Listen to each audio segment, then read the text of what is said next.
Charles Mayfield, the Lard Father. That's me. Hello, Some call me the Hog Father. the Hog Father. I like Yeah, that.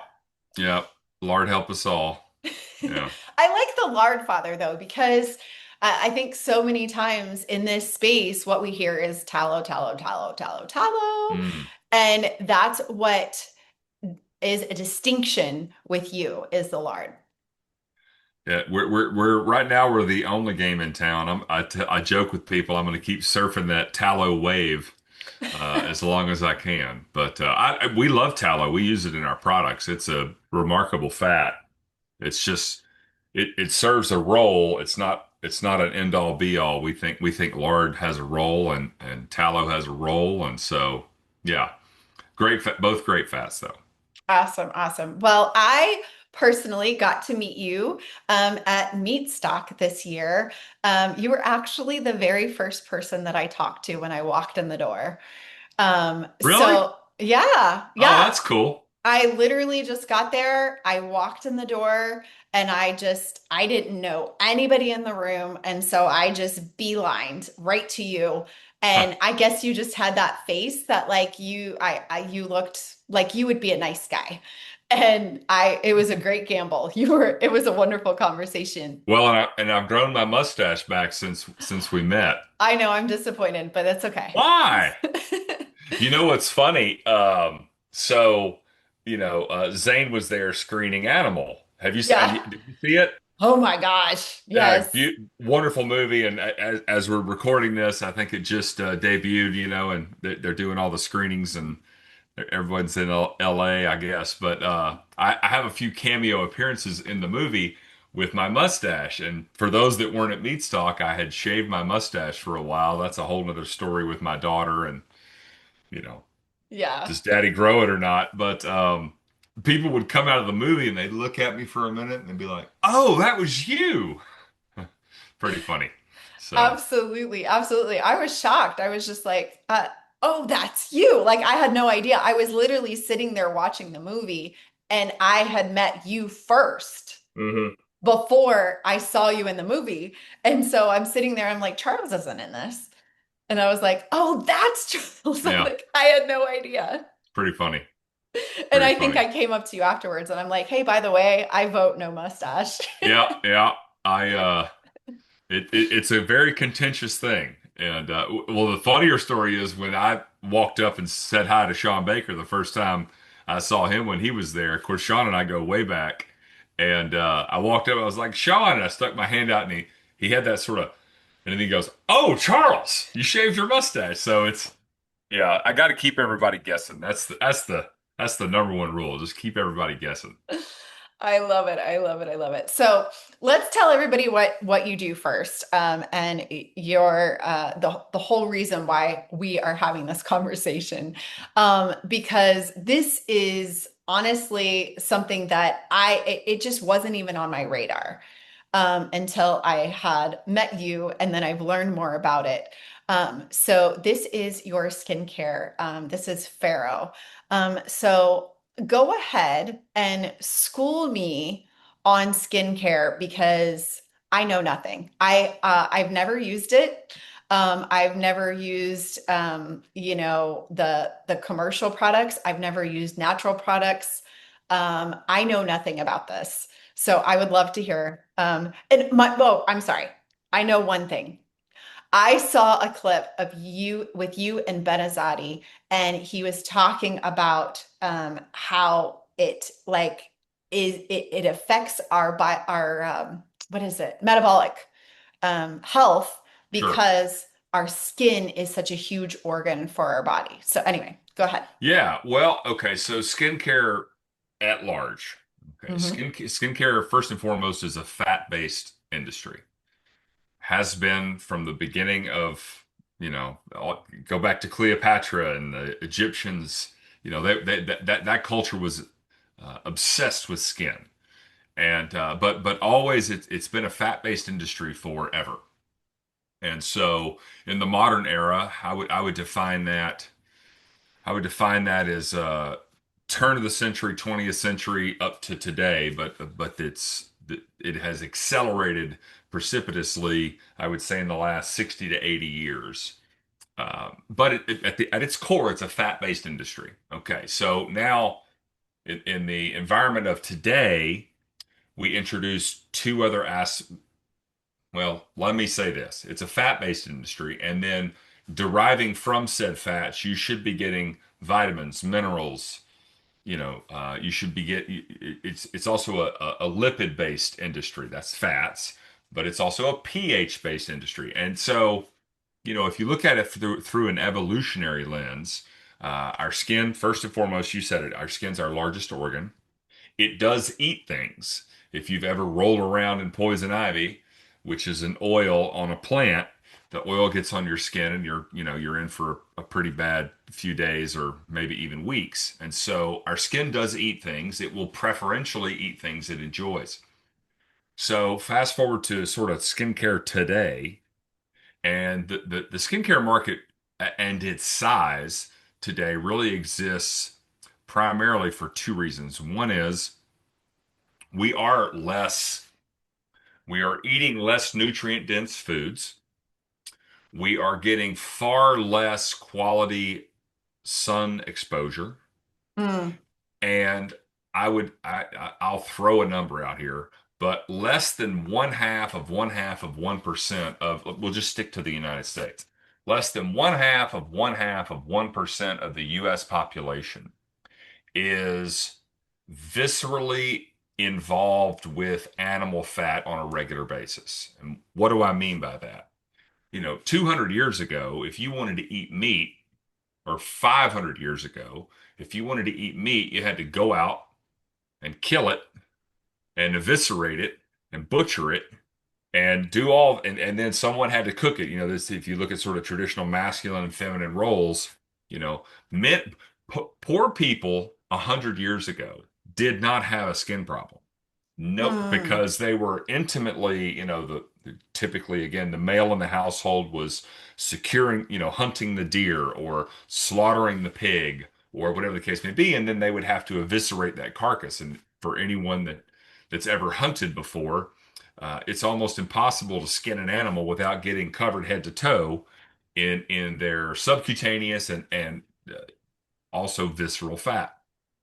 And so as human society has advanced and fewer and fewer and fewer people are tasked with meat acquisition, then and then coupling to that over to the divine feminine role, as fewer and fewer women are tasked with preparing yeah. these things, or even if they are, now we're using a lot of these seed oils and industrial grade fats.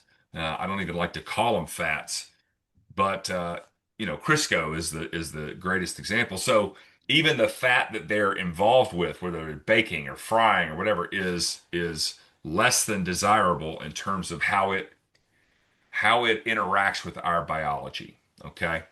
And so, I've made this statement, excuse me, I've made this statement a number of times. Like 99% of the stuff that ends up on human skin in this country today, our biology has no idea what any of those things are. Okay, so what do I mean by that? Okay, it's a fat-based industry. If you go to the store and you buy a product, there is a 100% chance that that product has water in it. Okay, so we take water and we emulsify it with fat. And of course, everyone knows fat and water don't play well together. So you have to throw an emulsifier in there. However, on top of that, because water is fuel for mold and bacteria and fungal particulate matter that's everywhere. We're surrounded by bugs, we're surrounded by spores, like the entire world, the air we breathe, we're in constant exposure to microscopic organisms. And Emily, you'll know this. You've cooked bacon before, and when you're done cooking bacon, you pour the drippings, especially if it's, really good high quality bacon. You pour the drippings in a coffee cup and you sit it on your counter and then you forget about it. And a week later, you're like, oh, there it is. And it's perfectly fine, just sitting right there because it's a pure fat environment, and fat is by nature antimicrobial and antibacterial. So when we emulsify and bring together water and fat, if we don't put an emulsifier in, they won't play nice together. But and then on top of that, if we don't put some type of preservative, some type of compound in there that kills bacteria, then 2 or 3 days after you've made this luscious cream, it's going to turn black and moldy and go rancid. And so this is really probably the most nefarious side of skincare today is all these various compounds that are, frankly, most of them are chemical derived garbage, petroleum derivatives, this, that, and the other. But our FDA has done an absolutely horrendous job in establishing any type of criteria for vetting, testing, and labeling products or ingredients as safe. Now, I'm sure you're familiar with the GRAS, generally recognized as safe label. Um, we see this a lot. I'll tell you this. You already understand a lot about the skincare industry because you understand the food industry. They Okay. are mirror images of one another. Artificial ingredients, lots of chemicals, highly processed, and they're using less than desirable ingredients. So that, again, it's a fat based industry.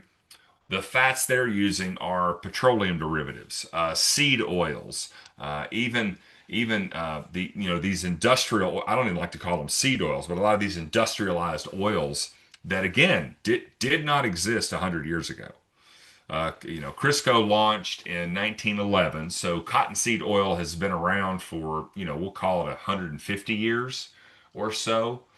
But if you look at what we've been able to do today with the industrialization process and how we're able to, you know, effectively go into the chemistry lab and turn something that would be otherwise a waste product into something we can reuse, we're very good at that.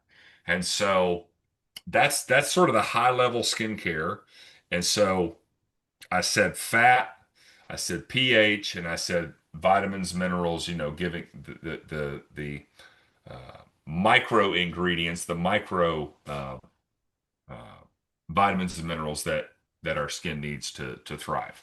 Again, all of this we got as a species. Most of us got 150 years ago because we were on a weekly basis intimately covered in animal fat. The skincare industry historically has been an industry for the wealthy because if you had enough money, then you weren't in the kitchen anymore. You weren't doing your own hunting anymore. You certainly weren't doing your own butchering anymore. And so your skin was deprived of this intimate, you know, relationship with animal fat. And so, um, in terms of skincare and effectiveness, again, it sort of boils down to biology, like how biologically similar is this product or the ingredients in that product? How biologically similar are they to humans? And again, I would say if you walk into a store, they're using the wrong fats.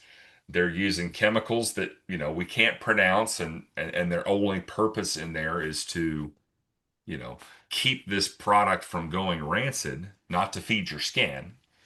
And so, and then pH is a really big deal. And again, our skin has developed quite a sensitivity to pH because in the natural world, you have highly acidic, you have highly basic things. You have acids and bases. You've got, lye and various things, ash, potash, and things of that nature. And so it has sort of developed a reaction to too acidic and too basic. But if we boil it, our skin is really designed to react to temperature and be really good at that. Of course, it's an amazing organ.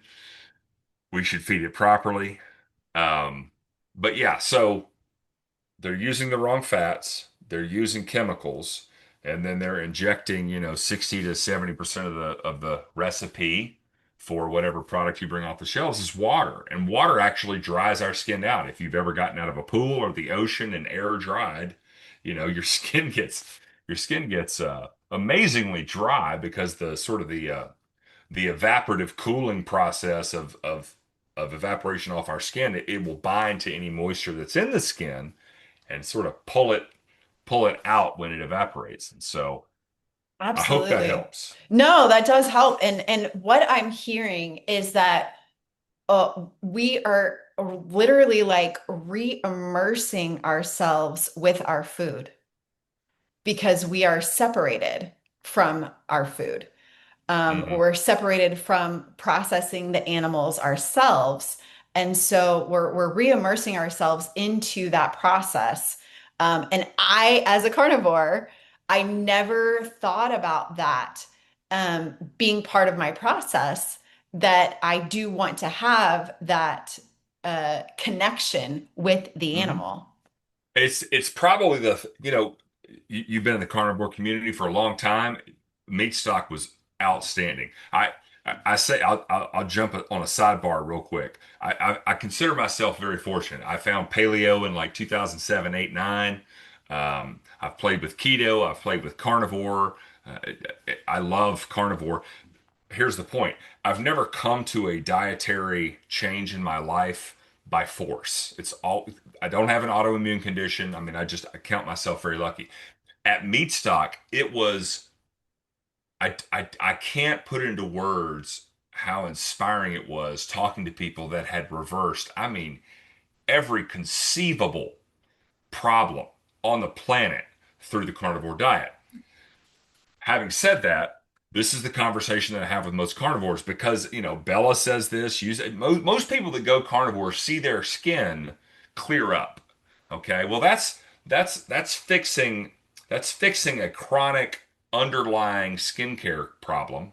It's not Internally. a it's not a skincare problem. It's an internal problem that manifests symptomatically through the skin. Our skin's our billboard too, right? So it's designed to promote health or not health. And so eczema, psoriasis, cheilitis, all of these think about a billboard. Like it's God put us on this planet to breed and to make children. Okay. And so we've got these really smart mechanisms to advertise, Our health. when our health. Exactly. Exactly.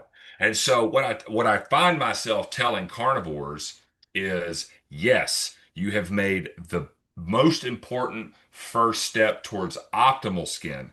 But unless you're out there, harvesting a carcass and viscerally participating, which, candidly, not, I mean, I hunt occasionally, but not like somebody 150 years ago. I mean, they were going out every week hunting. And so, you're not getting a lot of exposure unwrapping a steak from your local, farmer and putting it on the grill, because you Exactly. you didn't you didn't cut that steak up. You didn't do any of that. So I we're never. re-immersing ourselves That's into right. the process. It's the for someone again that's gone carnivore and seen all these amazing things. Again, their skin's more than likely cleared up, but to take it all the way up, I still encourage them. You should be immersing your skin in animal fat on a regular basis. And, we can unpack lard and tallow. Again, I think they both play a critical role in optimal skin health. We just lead with lard. I think it's a more effective moisturizer. I'll just say it. I think lard is a more effective moisturizer. I think tallow is a more effective sealer, which is Mm. why we use them in tandem. You're not a cow, Emily. You're a pig. I've heard you say that we are biologically Oh, similar. it's no, no, no. We're not I mean, we're so biologically similar that you can call your local cardiovascular surgeon, and in the last 3 weeks, they took the heart valve out of a pig and stuck it in a human body. Like the biology is a spot on match. And Wow. again, skincare is about biology. We need a lipid balance that's accurate. Well, I'll say this: lard is the closest exogenous substance on the planet to human sebum. which is the oil our glands produce. And so, again, biology is about matching things up. And so, when it comes to nourishing the skin, feeding the skin, giving it something that it biologically recognizes and then wants to consume, uh, lard's going to be your best bet. That's amazing. Well, you had me at Cleopatra because I never really thought about it being that like the way that I look at skincare, and I have ever since I was a little girl, is that it's just that's vain. That's not who I am. Who I am is in my heart. But then I think about this and I recognize that this is more about self-love.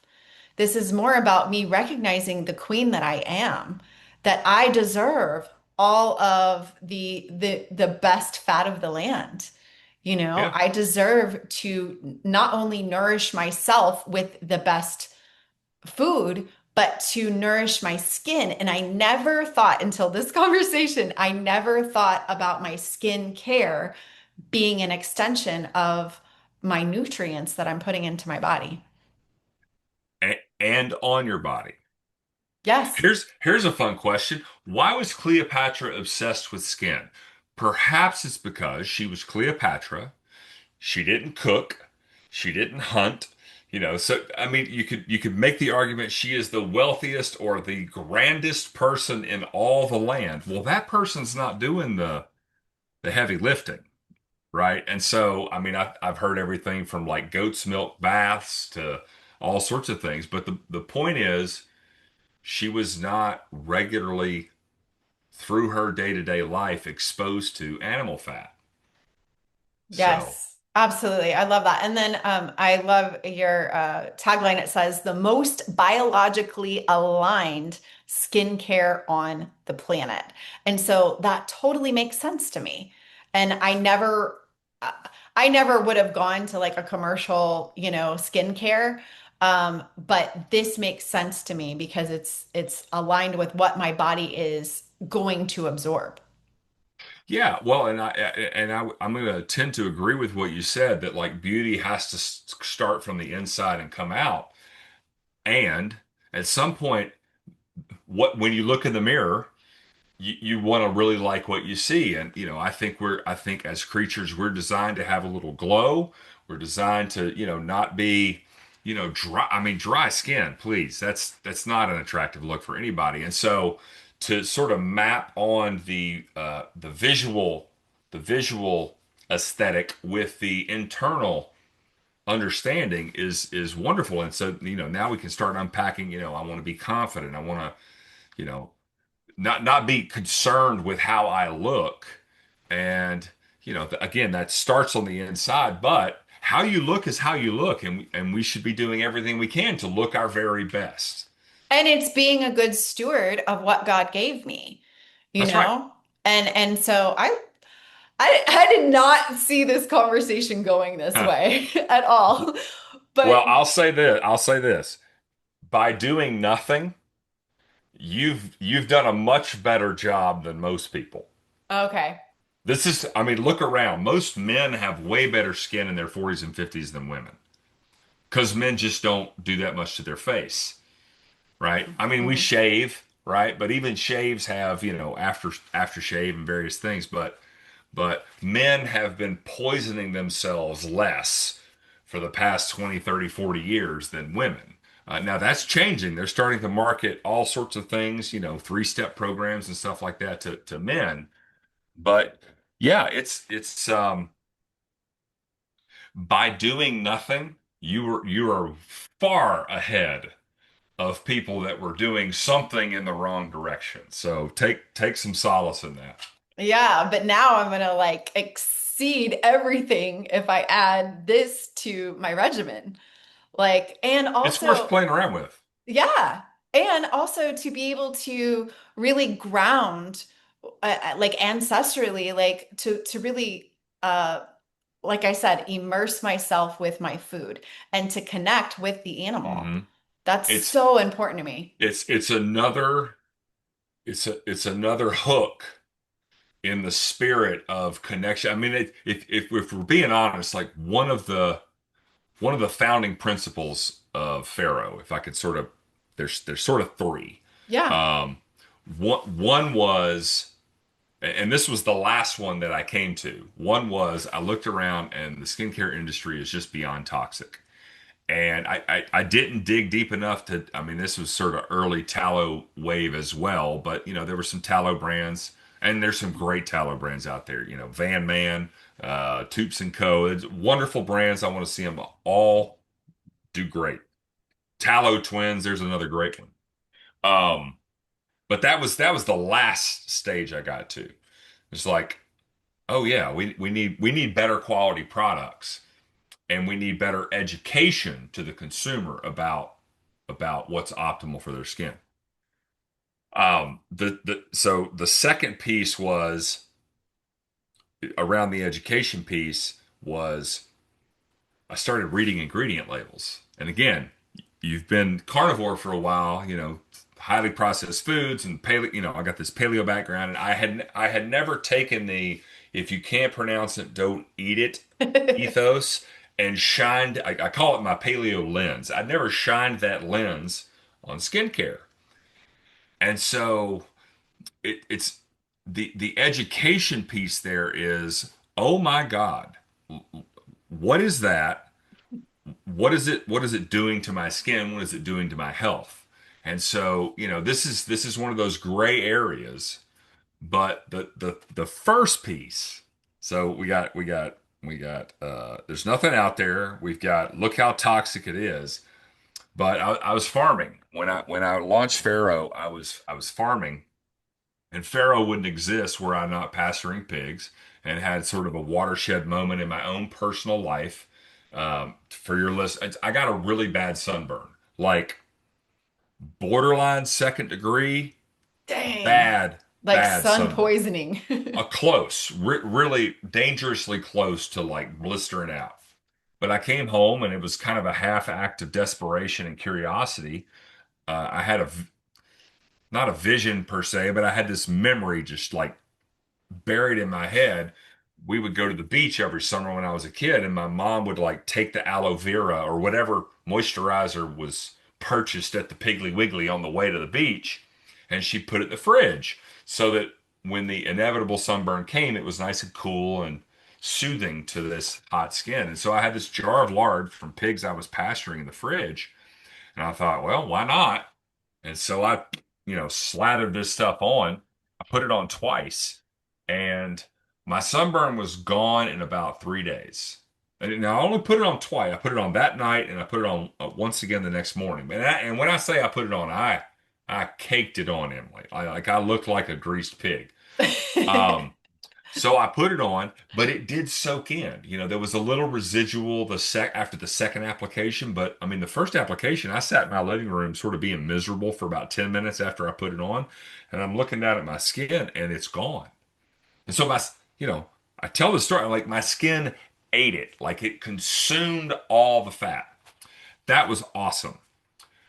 I watched my skin. You've done the same thing. Anybody that's been on a nutritional journey, when you take something out or when you reintroduce something, you pay attention to your body, right? And so I watched my skin like a hawk for 3.5 weeks, okay? Because I kept expecting to Burn, peel. peel, Mm-hmm. never peeled.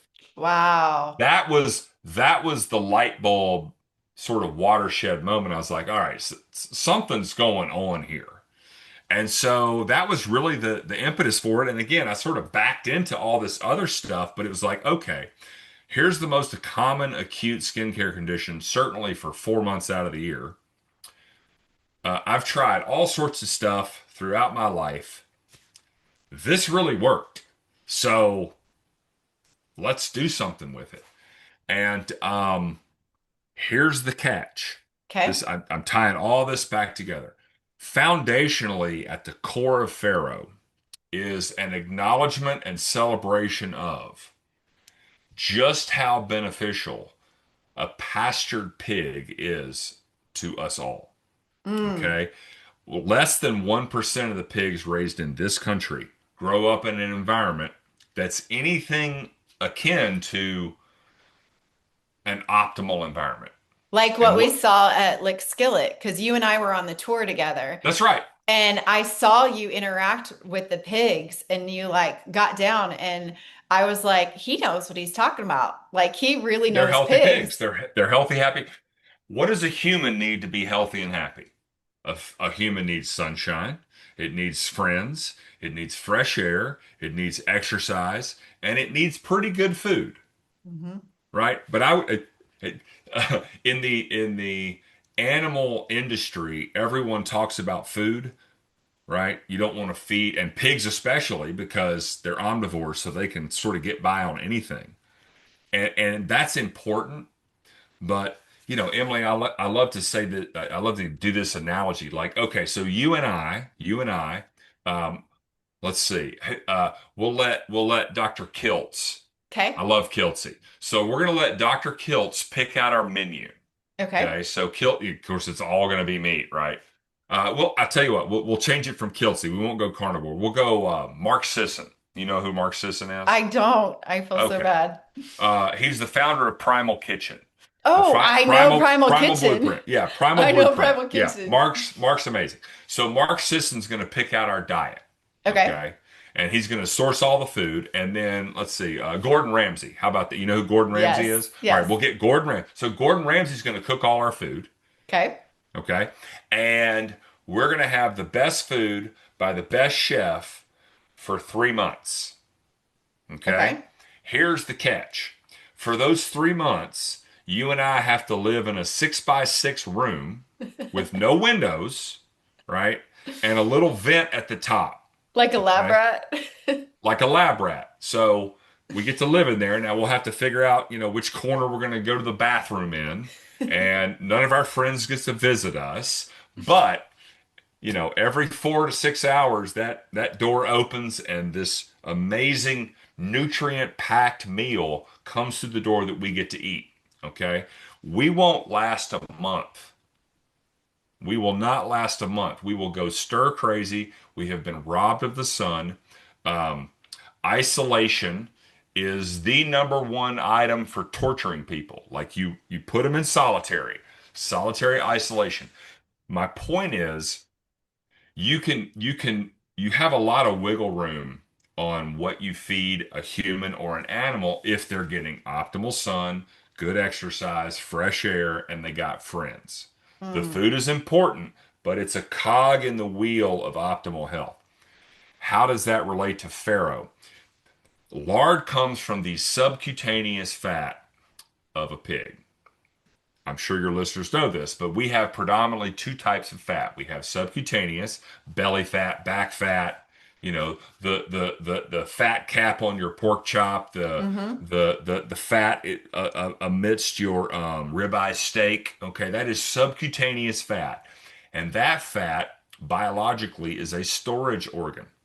So as any mammalian animal uh, either accumulates health or not, they're going to store that health or toxicity in their subcutaneous fat.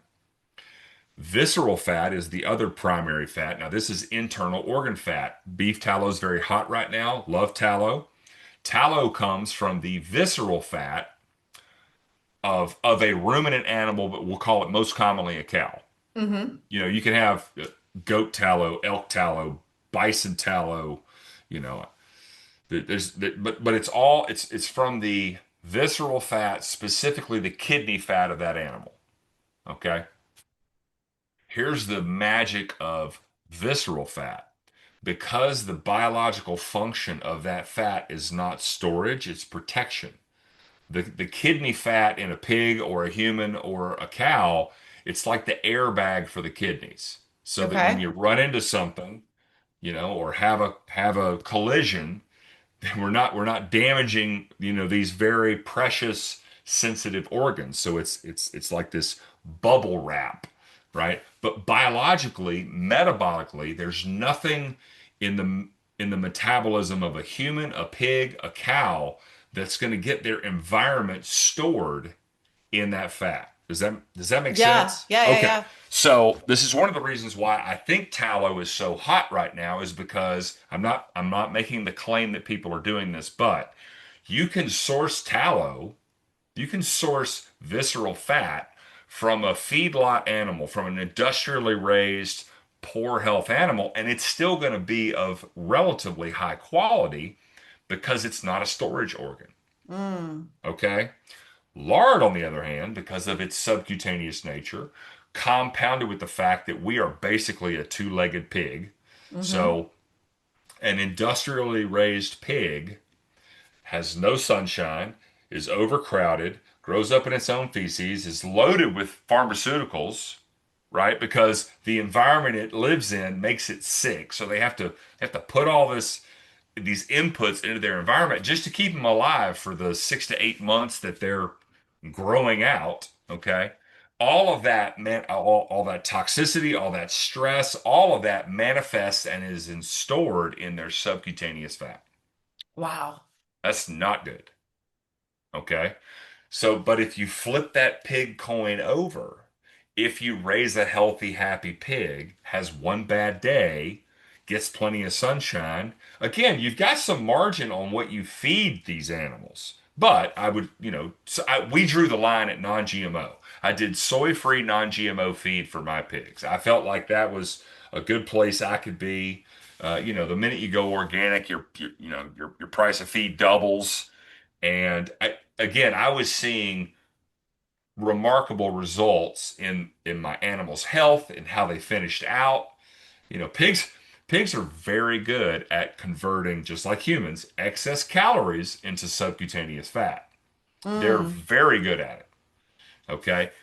And so all that to say that foundationally, Farrow is here to give consumers the opportunity to recognize how valuable these animals are, first and foremost, to play a part in honoring that animal's life by taking this, again, I hate to call it a waste product, but in this day and age, that's kind of what it is. Taking this waste product mm-hmm. and utilizing it in a manner that honors the animal more, Absolutely. right? And then the third piece of that is the more, again, 1% of the pigs, the more demand that consumers have for pastured, we call it smart lard.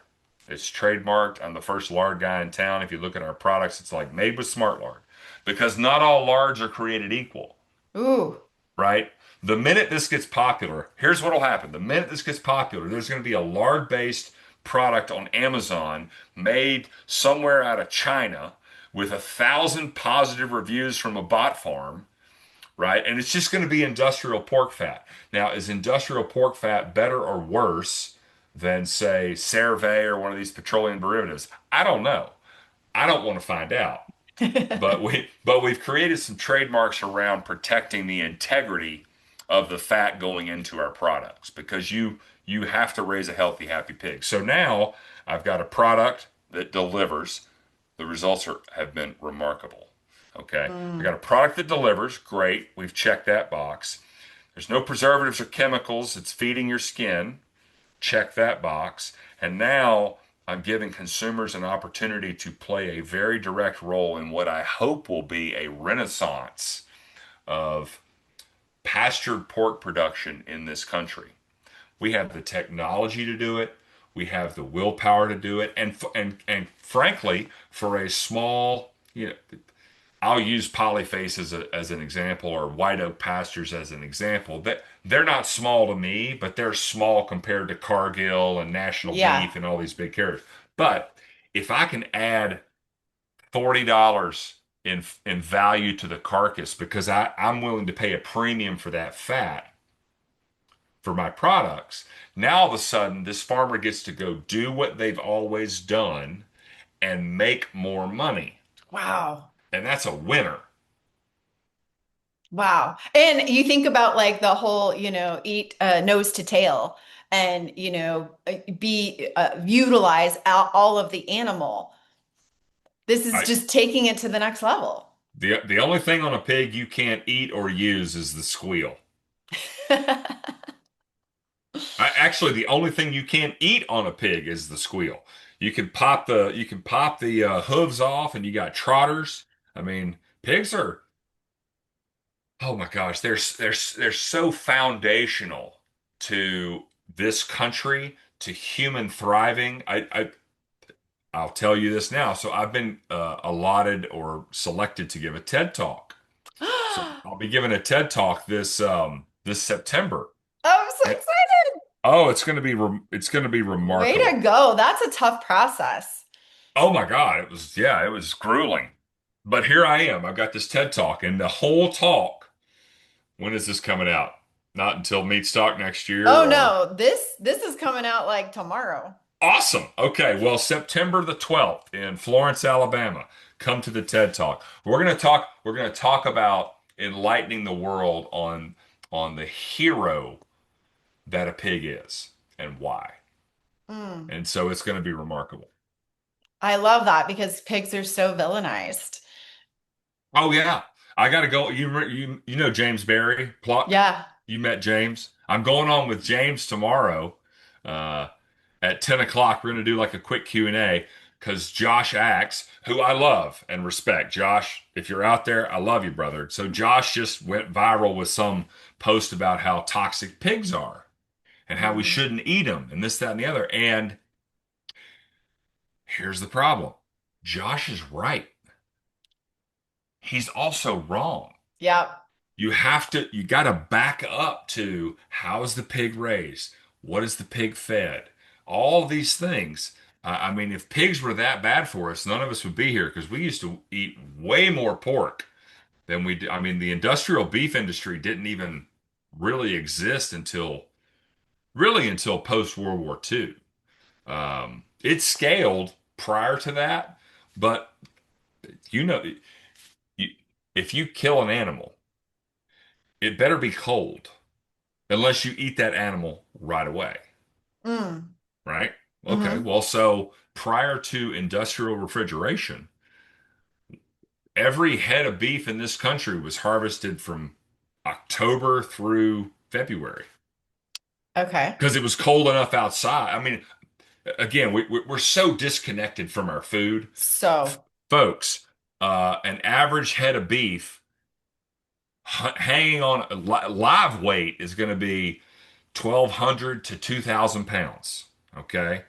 Okay. You don't have a tractor. You don't have, what are you going to do with that animal when you kill it? yeah.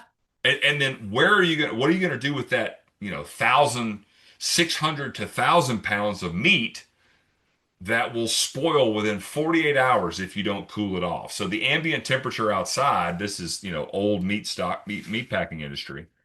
And so we ate a lot of beef years ago, but it was all dried and cured and, jerkies and biltongs and all these various things. Pemmican. Pemmican, absolutely, absolutely. We ate pigs all the time because, so an average litter of pigs is maybe 8 to 12 piglets, which is, by the way, a farrow of piglets. That's where the name of our company comes I from. love it. Um, okay, so, we have pigs in the spring. Okay, so you drop your 8 to 12 piglets. Well, I got news for you. In 2 months' time, you've got a nice little 100-pound suckling pig that will taste delicious. In 6 months' time, you've got, a 185 to 200-pound pig that tastes delicious. And in the fall, which is when we would butcher most of these pigs, right? Because again, ambient temperature's cool, but a fully mature market weight pig weighs 300 pounds, 350 pounds. Now, your breeding stock will get bigger. I mean, our boar, we had a boar and a sow when I was farrowing, Brutus and Olive. And our boar, he was a red wattle. He tipped the scales at about 850, 900 pounds. He's a big boy. Wow. But if it's cold outside, again, we would harvest other animals in the cold. If you've got a winch and a barn, 900 pounds, no problem. Here's another unique thing about pigs. Because of the way their skin, again, it's just like our skin. We can scald and scrape a pig. Do you know what that term means? Scald and scrape. So if I kill a cow, okay, I can't pull the hair off the coat. I mean, you could, but it's just skin the animal. Yes, Take the hide, make leather out of it. got it. Okay? Because if you try to mechanically remove all the hair from a cow, it's laborious, waste of time. Okay. You do that after the fact. You skin the animal, and then during the process of tanning the hide and all these various things, you can certainly leave the hair on, but you can also take it off. Got it. Okay. Pigs, however, pigs because of their skin makeup, you can scald the carcass. So you've killed the animal. Keep every don't start cutting it up yet. If you'll soak that animal, I think the ideal temperature is like 142 or 146 or 8 degrees. I'd have to Google it. I haven't scalded in a while, but you get temperature right and you get the surface tension of the water right. You put a little soap in there or something like that, and you scald that animal. The hair will literally come right off. You scrape it off. Being able to keep the skin on you've had country ham before. Mm-hmm. We were able to salt and cure and hang that that ham, that whole rear end of the pig is now all of a sudden cured, and you can maintain. I mean, I've eaten a ham that I had salted and cured that was 4.5 years old, and Wow. you wash it off with some vinegar, and you get your knife out, you cut the skin off, and what have you got at the end of that process? You've got prosciutto that if you ordered it from Spain, the leg would cost you $500, right? Yeah. So pigs are unique in that sense, but again, as a daily or regular dietary staple in the Americas, we ate a ton of fresh pork because the carcass was manageable. You can take you take the animal's life, you need to cool it off. Drop it in the spring. Mm. Most springs are, running anywhere from 40 to 55 degrees. Mm-hmm. And so you can cool that thing down. And then because it's small, you can handle it. So you can cool it off, salt what you don't want to eat everything else. You also don't have to age it. You can, you, ideally, you want to age your beef, Yeah. right? Most ruminant species, the tenderness and everything like that. This is my own personal preference. I know there's some folks out there that don't age their beef, and more power to them. But you know, ruminant meat needs a little time. Mm-hmm. It needs to, go through rigor mortis. It needs to do all that stuff, and then it needs to age a little bit to add that sort of depth of flavor. You don't have to do that with pigs. You can cook them right away. That's absolutely amazing. Yeah. It's so funny because I knew that you were gonna like educate me because I knew nothing, but I had no idea that you were gonna blow my mind. Like Oh, I well, didn't see this coming at all because like I just thought, yeah, yeah, yeah, whatever, skincare, great, let's talk about it. But I almost feel, and this is a little extreme, but that's Emily. I almost feel that it is my duty. It is my duty to not only respect the animal, but also the process mm, to incorporate this. So you got a new customer. I'm so excited to get to try this. And I look amazing. I'm 46 years old, been carnivore for 6 years, but what if I could look even better? Like it's that would worth a be try. cool. You do look amazing. You're glowing. Yeah. It's worth a try. It's worth a try. And I will say this. So there's that side of the coin, but on the flip side of the coin, I haven't itched in 3 years. Ooh. Not once. Get a mosquito bite, put a little lard on it. I haven't had a razor burn in 3 years. Finish shaving, put a little lard on it. So we all our skin should be exercised, right? And so we're gonna get bumps, we're gonna get bruises, we're gonna get, although bruises is a unique one. I don't know that we can help with bruises, but scrapes, cuts, you know, bites, mosquito. It's that time of year the mosquitoes are coming out, the no-see-ums, all that fun stuff. it's a remarkable product on that side of the house. And then simultaneously on the aesthetic side of the house, you're going to have a little bit more potential glow to you as well. So I think you'll be very happy regardless of whether or not you see again an uptick in your already absolute glowing aura. Absolutely, absolutely. I'm so excited. I'm so glad that we had this conversation. Not only for, me, but for others. Like how many times have people, maybe walked by your booth or even just saw something on social media. But I think it's so important to, like you said, have that education piece. Well, and listen, I'm incredibly honored to come on here and chat with you. I'll happily do it anytime you want. It was amazing meeting you at Meatstock.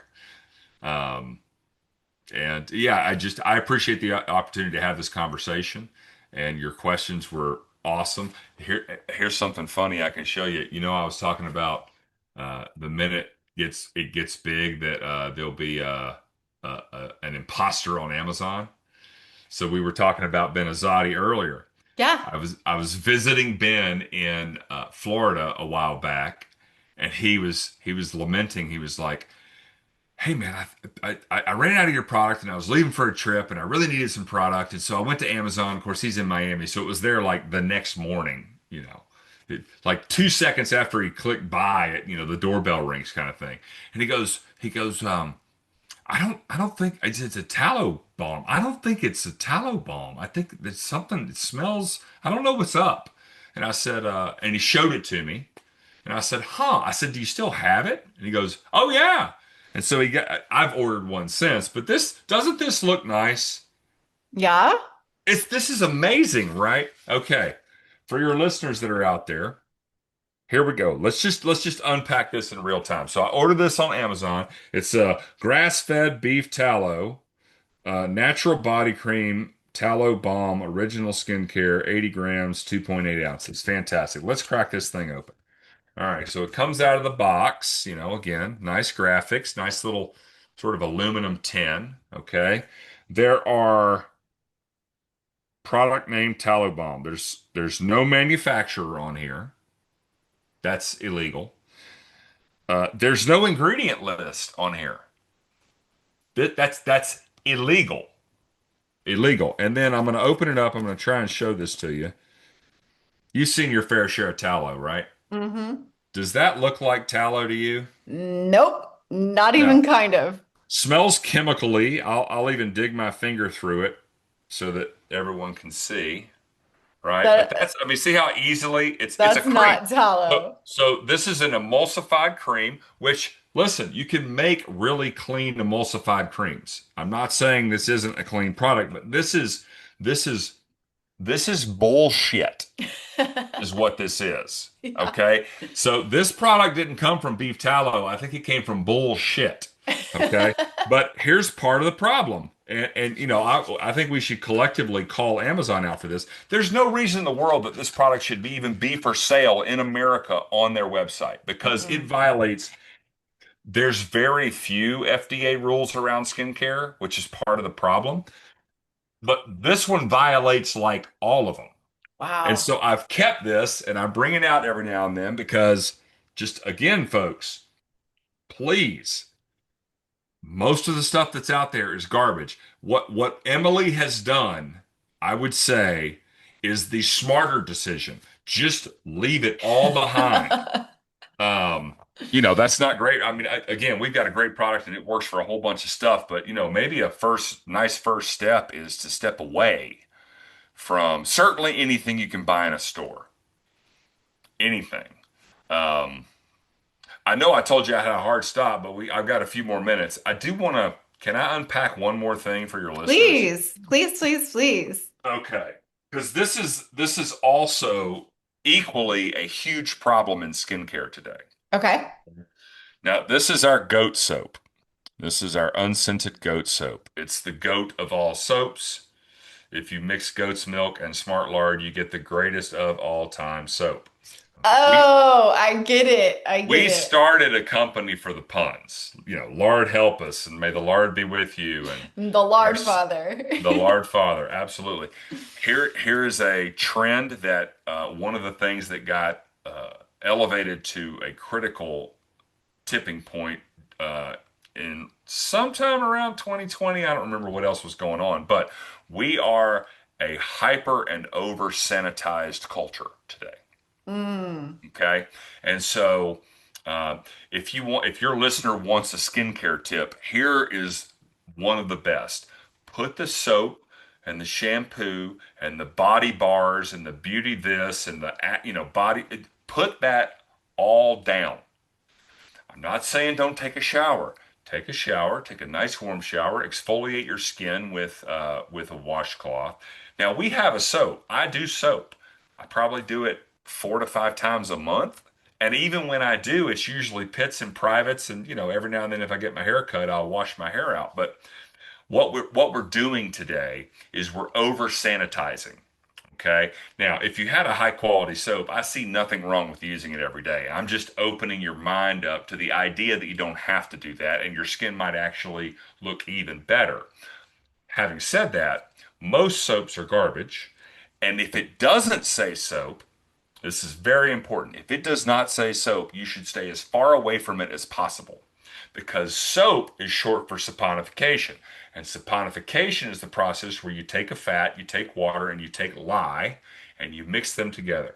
So you take this really toxic thing, and the saponification process makes it awesome and cleansing. If it doesn't say soap, that means that they're using a lot of other chemicals, probably specifically the wound healing chemical they developed in World War II that's really good at killing stuff, which, you get shot or stabbed and storming the beaches of Normandy. I don't want to die of, dysentery or bacterial infection. So it was really good at that. But the point is, if it doesn't say soap, then that product, Beauty Bar, is probably the best example. That product has not been through this chemical altering process that helps smooth out the lye is very toxic. If you get lye on your skin, it's a problem, right? And now it'll burn and we'll go wash it off, right? Because our skin's but the saponification process turns this highly toxic compound into a cleanser. Okay. Now, having said that, all the alcohol wipes and the sanitary spray, folks, leave your skin alone. Let it breathe. Okay, we are covered. This is this is usually the grosser thing than me telling people I only wash my skin. I take a shower every day. Yeah. Okay, I take a shower every day. But okay, hold on. Here's another one. Emily, I want you to try and define what dirty is. If I looked at you and I said you look kind of dirty, or if I feel dirty, what how is that physically manifested?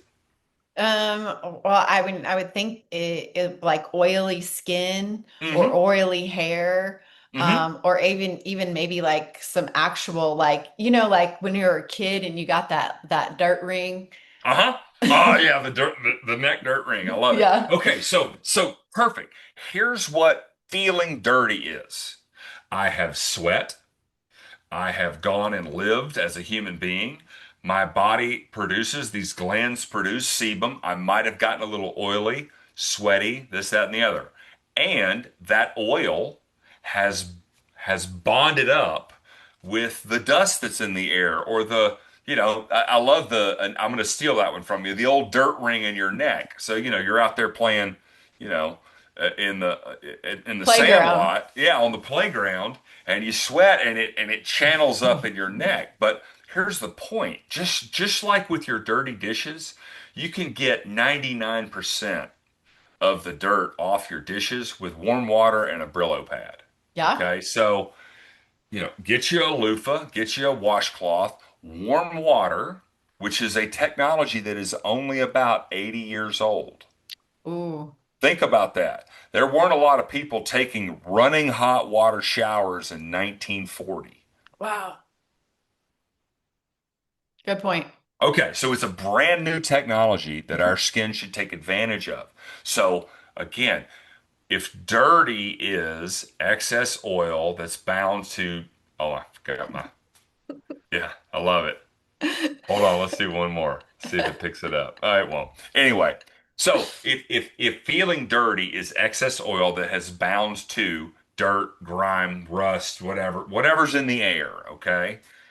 Well, doesn't it make sense to heat that oil up with water and then take a nice exfoliating surface like a washcloth or a loofah and scrub all that off, as opposed to some really harsh chemical that's going to aggressively remove all the oil from Yeah. our skin, okay? Not the excess oil, all the oil.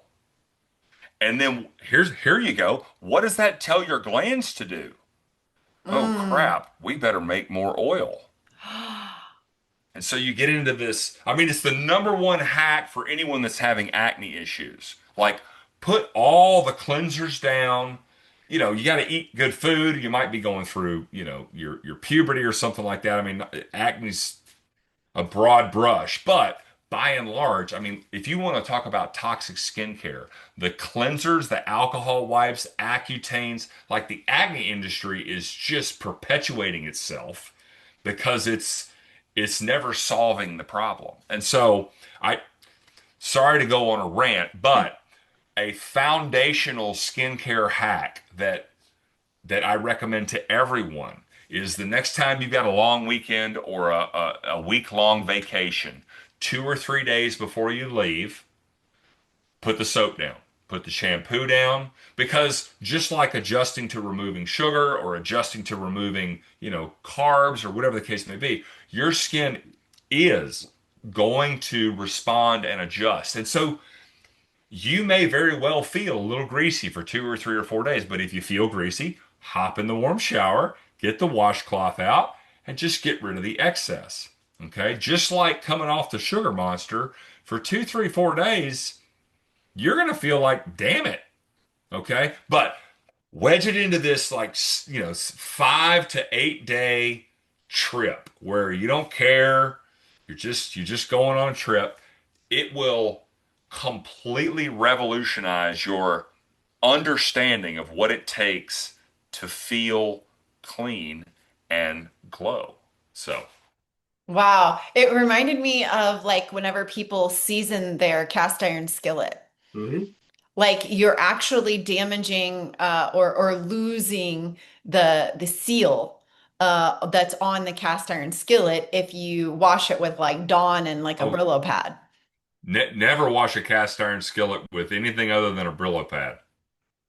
Oh, and water. I mean, obviously, but yeah, no, I mean, that's amazing. Hmm. We make it. It's awesome. But, we don't want to remove too much of it from our skin. Last point, and this is another important one, folks, we're covered in 5 to 7 pounds of microscopic bugs. Mm. Like most people think about the bugs in our GI tract, which incredibly important and probably make up a vast majority of the bugs that we coexist with. However, every single square inch of your skin is inhabited by these same creatures.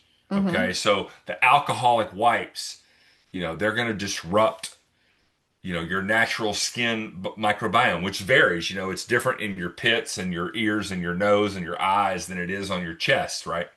And so, you know, these alcoholic wipes, these chemicals that kill bacteria that are in skincare products, they're disrupting that natural microbiome, and we know this from the gut. If you disrupt the microbiome in the gut, it's going to lead to some pretty nasty outcomes. And so, anyway, I just realized that I needed to unpack that for your listener, and I appreciate you entertaining my rant. No, I love it. I love it. Like I get why they call you the Lard Father now. It's not just, this cute little like pun. It's absolutely amazing the way that you just schooled me on not only pigs, but the fat and then also now the skincare. So people can find you here. I'm going to put all these links in the show notes, and then also on YouTube, you're going to start uh, having more of that. I'm not very active on the socials, folks, so forgive me. But we do have a directive to try and put more content on our YouTube channel, and Instagram is probably the best place to find us, and that's at Farrow Skin. You're pulling all this up. I love it. There's my Facebook page. Where'd you get? There we So go. that's look at that handsome devil. I think I was 2 years old in that picture. But a I lot of our love it. Instagram stuff feeds over to the Facebook page, and then we're also at Farrow Skin. I know you're not on there, but our X channel is also Farrow Skin. Yes. Yes. But yeah, And then you are going to be at Meatstock 2026, correct? absolutely, This absolutely. this is going to be incredible. So I'm going to put the link in the show notes. You guys buy your tickets. I mean, it's like nothing I've ever experienced, but the people that are going to be there, Joel Salatin, like, come Oh, on. Come and Will, on. Joel and Will. Oh Yeah. yeah, Alex Clark's going to be there. I mean, all Sean Baker. Hmm. It's a star-studded event. I am truly honored to be even included in this list. Kiltsy, there's Kiltsy. Hold on, Nina Teicholz. If you don't know who Yes. Nina Teicholz is, folks, that's and Eric Berg as well. Ben Azadi. I mean, it's just a is Bickman. Yeah, Ben Bickman. I mean, this it's going to be the place to be And for Callie Means, Callie like, Means, this is Michaela Peterson, crazy. Ken Berry. Anthony Chafee, like, yeah, it's next level. It's next Um, level. so I am so excited to get to see you again. And also, I did not see this conversation going this way, but I'm excited to be one of your customers now. Like, Well, this is this going to is be going. awesome. When is this going live? Tomorrow? I have one to put out tomorrow. It's going to be the next day. All right, so let's do this now. Let's give a discount code to you and your audience. So enter Clarity, Yeah, or just Emily. Emily. I think Emily's spoken for. Okay. Let's just do clarity Clarity. because inner clarity is a lot. Sometimes people are It like, is a is that lot. two wins? Is that one in? I don't want to stand in the way. So, Clarity, by the time this launches, Clarity will save you 15% off any of our products.